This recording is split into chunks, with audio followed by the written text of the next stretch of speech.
గంజాయిపై ఆసిఫాబాద్ పోలీసులు ఉక్కుపాదం మోపారు. కెరమెరి మండలం నారాయణగూడ గ్రామంలో డ్రోన్ల సాయంతో గంజాయి సాగును గుర్తించారు. వాంకిడి ఏజెన్సీ ఏరియాలో ఆకస్మిక దాడులు చేసి 55 లక్షల రూపాయలు విలువ చేసే గంజాయి మొక్కలను స్వాధీనం చేసుకున్నారు. గంజాయి సాగు చేస్తున్న 53 మందిపై కేసులు నమోదు చేశారు. పత్తి, మిరప సాగు మాదిరిగా నిర్భయంగా గంజాయి సాగు అవుతున్న తీరు చూసిన అధికారులు షాక్ అయ్యారు.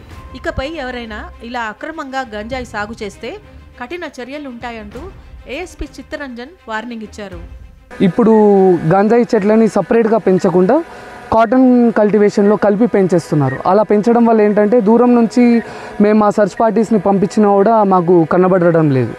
అండ్ ఇంకొకటి ఏముంటుందంటే ఒకవేళ మా సర్చ్ పార్టీస్ని పంపిస్తే కాటన్ కల్టివేషన్ కూడా పాడవుతుంది అన్న ఆ ఇష్యూ కూడా ఉంటుంది. So that's why we're using drones. So drones use చేసినప్పుడు అయితే ఎగ్జాక్ట్లీ ఎక్కడ గంజాయి చెట్లు పెంచుతున్నారు, ఎందుకంటే ఆకులు డిఫరెంట్గా ఉంటాయి, వాటి హైట్ డిఫరెంట్ ఉంటుంది, దాని యొక్క కాంపోజిషన్ కంప్లీట్గా డిఫరెంట్ ఉంటుంది.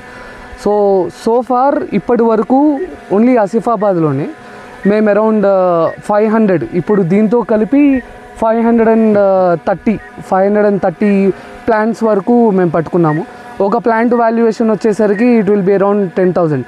So it values around 50 to 51, 52 lakhs వరకు ఉంటుంది అన్నమాట.